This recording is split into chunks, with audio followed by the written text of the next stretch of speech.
সময় থেকে আরেক সময় এক যুগ থেকে অন্য যুগে চলে যাচ্ছে, এক যুগ থেকে অন্য যুগে যাচ্ছে।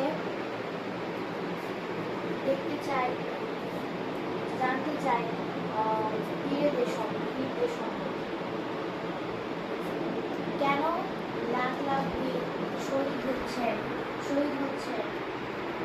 কিসের আশায়, কিসের নেশায় তারা তাদের প্রাণ বিসর্জন দিচ্ছে।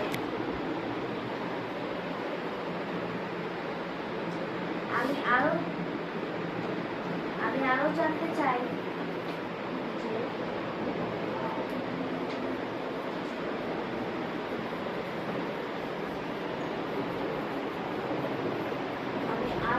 যে পৃথিবীর অসীম রহস্য, অসীম অজানা রহস্য।